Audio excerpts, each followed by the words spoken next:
man. Like I'm here in the D, man. Like shout out to Trick or whatever, man, who originated the whole no fly zone. Rick Ross or whatever, when he came here, man, he was trying to perform over at Shane Park, not far from me. And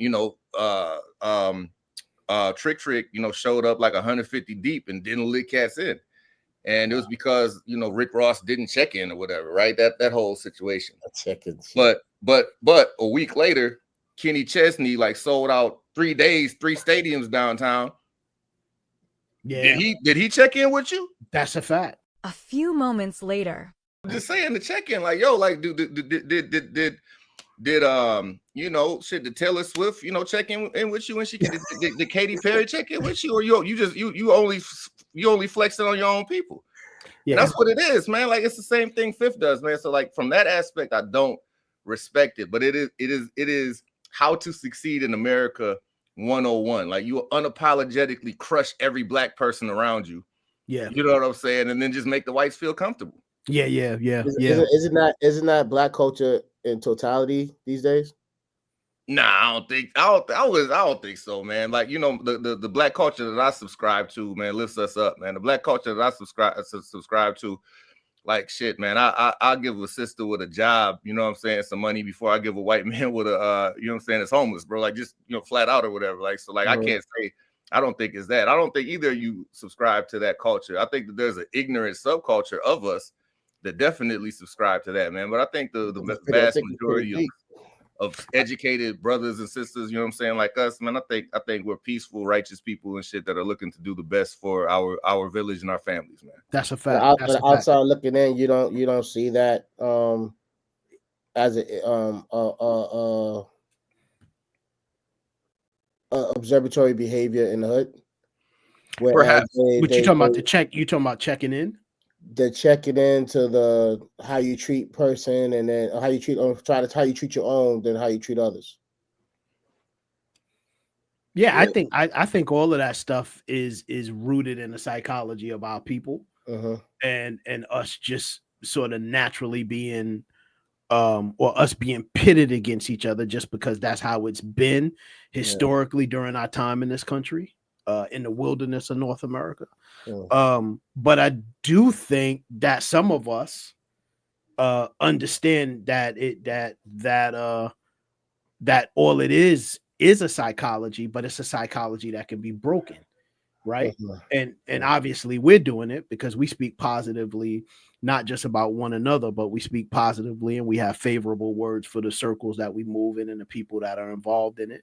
You know what I mean? And anybody that we are involved with, whether it's the three of us or outside of us and in our individual circles, the people that we associate with, we want everybody to win. Right. You know what I mean?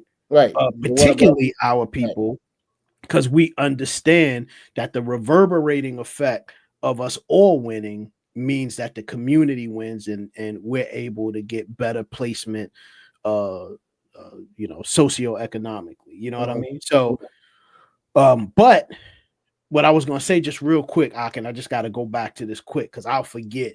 And that is the check-in thing. I just wanted to add my perspective on that. I've never liked that.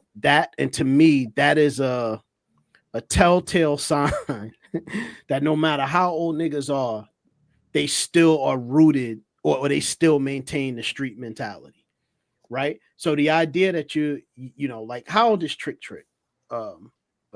Z Trick gotta be a good 53, 54. Right. So mid 50s, right? So the idea that somebody has to come to the D and check in is absolutely absurd to me. And it's not just Trick. I've heard that with people going to LA too for some time. It's like, oh, you got to go check in with the big homie. It's like, if I'm not there to do street stuff and I'm just there to come and do business, whether it's perform, whether it's to come and go in the studio and whatever it is, the many things that people have going on in the music industry. Why do I need to check in? Like, why do I you got the head when the head of Interscope, Jimmy Iovine, goes to New York, who does he have to check in with? You know what I mean? When he goes up to Chicago, who does he have to check in with? You know what I mean? He's going there to do business. So if I'm coming there to LA, Chicago, Atlanta, Houston, New York, fuck, I got to check in for.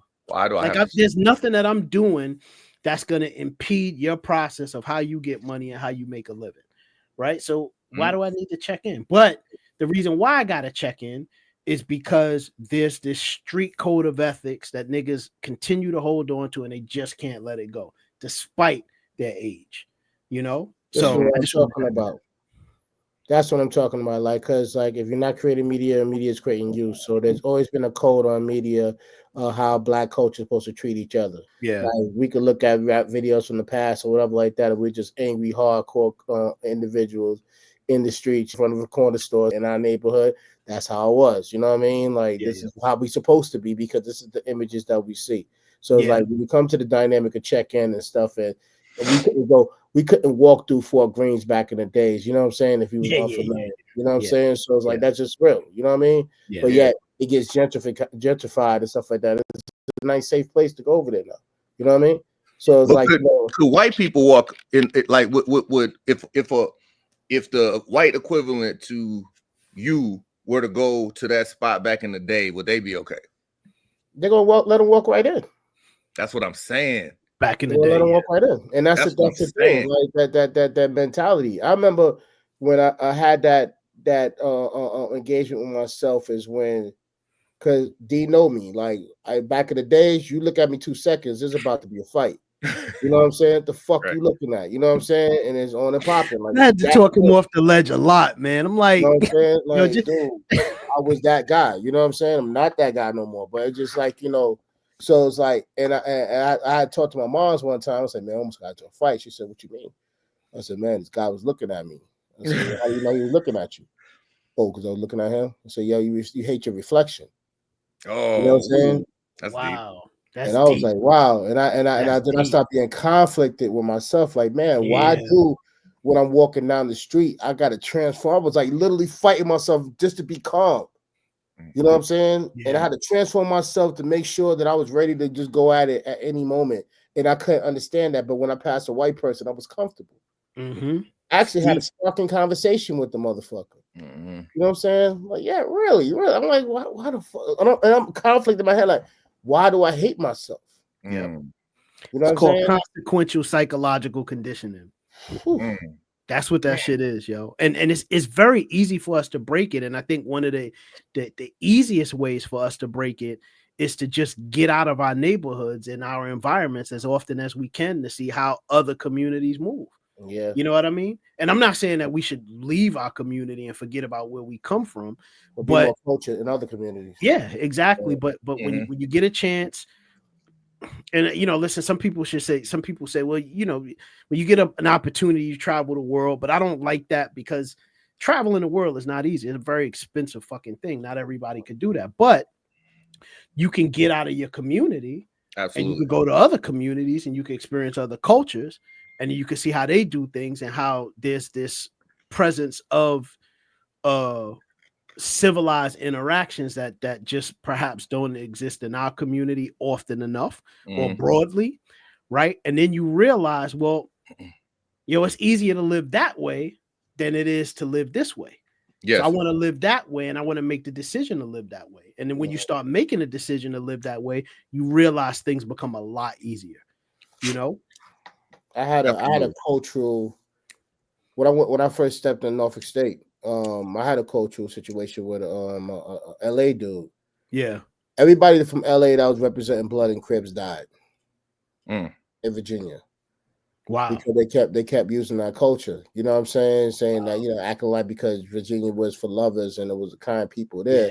Yeah. There wasn't no goons out there that could take you out any minute and stuff. You know what I mean? So like I was always on the aspect of I'm for self, you know what I'm saying? I rock with you, you rock with me. If we can, we can, if we can't. So I only had one dude I really rock with out there. You know what I mean? Yeah. His name was Derek as well. You know what I'm saying?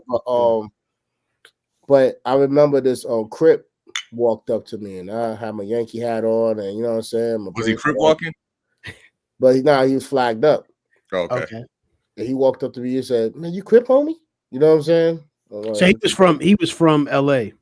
Yeah, I found out later that he was from LA. You know, from LA and going to school in Virginia. Going to college. Yep. Okay, You know what I'm saying? He had an opportunity, to change his life around. But when you go to another environment and you in this mentality, your mentality is in this environment now. You know what I mean? Yeah. So we walk in this stuff, and you know what I'm saying? You crip, homie? I said, no, I don't know what you're talking about. You know what I'm saying? He said, you crip? You crip? No. Did he ask you that because you had all blue on? Z? Did you ask? Yeah, he asked me that. Z asked that. I was thinking that though. Okay. Yeah, he asked me that. So you had all blue on, and that's why he asked. Yeah. Okay. You know what I'm saying? Got it. And he was like, yo, so why you wearing blue? Because I fucking wear blue. Who the fuck was you? You know what I'm saying? What the fuck I want? What the fuck? You know what I'm saying? No, my bad, homie. I thought you was crip. No, I ain't no fucking crip. I'm from Brooklyn, nigga. Like the fuck. Yeah. You know what I'm saying? And I was like, damn. So then another person walks up to me. He was like, hey, what's up? What's up? What's up? What the fuck is up, nigga? Like now I'm snapping again. Right now, nigga. He was just being nice. Yeah. And I was like, oh shit, there's nice people out here. Yeah. And then I said start being friendly with a lot of people because I didn't know that you could be that because that's we don't have it in the areas that we come from. That people are just genuinely nice and are just genuinely welcoming. And just want to just offer a salutation, just as basic as, "Hey, how you doing today?" You know what I mean? Yeah. I talk to everybody. Yeah. But this is but you know what? You talking to everybody is evidence of a person maturing beyond their environment, right? And willing to do so. Absolutely. Because some people they fight it so much that they'll have an opportunity to move elsewhere and elevate beyond their circumstances, but because it's so uncomfortable, right? They go back to where they were. Yep. And then they wonder 20 years goes by and I'm stuck. Right. It's like you don't have to be stuck. You don't have to be stuck physically and mentally. You've had the opportunity to leave. You know what I mean? But even a dynamic of being afraid to look at someone, you know what I'm saying? Because you're afraid for them to see your pain, your trauma, your suffering. Yeah. You know what I'm saying? So you get defensive. Like, you know what I mean? You have to learn to get past that. You know what I'm saying? Rather say you can see a weakness of a man right through his iris, you know? Yeah, that's right. You got to look at them. I don't care how fucking hardcore the nigga is. You could look at a person. There's nothing wrong with looking at a person. Right. And I'm just telling lessons to, you know what I'm saying, just dropping lessons to, you know what I'm saying, these young ones, you know what I'm saying, these YNs, they call them and stuff like that, you know? I hate we know that you're going through trauma, you know what I'm saying? We know that you went through some things, you know what I mean? But you can't respect the elder, look at them in their eyes and stuff like that, and have a decent conversation and know that you're safe and you could be vulnerable. Yeah. You know? That's right. Like, you know, like you're doing that because you're being this way because you don't want to show weaknesses. We were them back in the days, you know what I'm saying? You don't want to show weaknesses. Yo, it's okay to find somebody. You need to find somebody that you could be vulnerable with. You know what I mean? So you could talk to them and they could give you the right lessons so you can move on and not die or get fucked in the ass in prison or get stabbed up and shit. All the shit that's about to happen to you is about to happen to you. You know what I mean? Yeah. I saw a video of this dude doing like 20 consecutive years on top of 20 years, on top of 10 years, life. And this dude had no clue because he was so hard. He was so caught up in the life. You know what I mean? Maybe because somebody tried to check into his hood and then he fucking shot, you know what I'm saying? Killed the motherfucker, stole his fucking car. Dude, you don't have to do that shit, bro. Nah. You don't, man. You don't. And I just wish more people would have that type of self-awakening, self-realization that everybody has the opportunity to elevate beyond their circumstances. And while money helps, it's not necessary to do it. Elevation starts with elevation of the mind. When you can elevate the mind, you know, the body follows, you know what I mean? So absolutely. Yeah. My thing is like, you know, and we kind of touched on this last week, D and I, when we were talking about like, you know, black so-called, you know, Greeks or whatever. And it's like, yo, all of these things that you're doing for the community, you could be doing just because you're black and it's the black community. But you do it because, okay, we're black, we're Qs, we're out, whatever. Your gang is your people. You know what I'm saying? Your biological gang is your people. Like, right. You know, and if your people aren't doing well, you know, you're tasked to try to empower them to do better, because our walks are tied to each other. The better that y'all brothers do, the better I do. You know what I'm saying? That's Automatically. right. That's Right. Automatically. That's a fact. Like, That's and right. that just needs to be the understanding. Like, we are our gang, and it's not necessarily like, I don't mean that in a negative way, but I just mean like as far as tribalism, man. Like, you watch any old gangster movie, man, be it Carlito's Way, be it The Godfather, be it Goodfellas, Yeah. be it even Scarface to a lesser extent. The common thread of all of these stories is when you deal with somebody from outside of the culture, that's where everything gets messed up. That's right. And it's typically with a woman outside of the culture, right? Whether it's, you know, somebody that just can't keep up with the lifestyle, whether it's somebody that gets nervous and then start, you know, whatever the case may be, dealing with people outside of your own culture is the thread of all gangster movies and how all dynasties end. Mm-hmm. Mm-hmm. We're so used to trying to deal with people outside of our culture that we don't deal with the people inside of our culture in the correct way. I can't tell you the amount of eye contact that I've had, you know what I'm saying, with brothers that was like, yo, why is he still staring at me, dog? Like, yeah. You know what I'm saying? Like, are you are you attracted to me and we got to scrap? Or do you dislike me and we got to scrap? Like, it was, you know what I'm saying? Whatever it is, it's like, you know. Yeah. But I've had circumstances, man, where I intentionally did not break eye contact with the brother that was staring at me a long time for no reason. I'm looking, like, you looking at me, I'm looking at you. You know what I'm saying? Right. And every time either a conversation happens, oh, hey, brother, I thought I knew you, man. I thought you was somebody. You not so and so and such and such. We ain't see each other. Or he breaks eye contact. Yeah. Because it's fucking awkward. No matter how gangster you are, you're not immune to awkwardness. No, Right. You know what I'm saying? We don't want to make. What are we doing? You know what I'm saying? I think. It's times that I see this shit, I'll be like, man, nigga, whatever. You know what I'm saying? Definitely.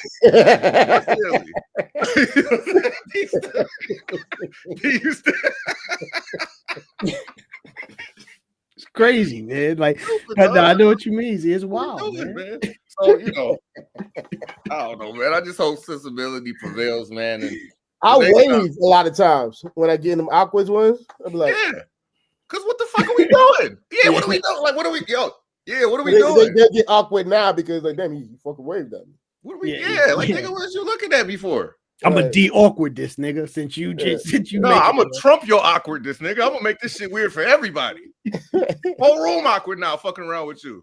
Yeah, Khaled told me, you know what I'm saying, when you deal with those situations, just smile at them.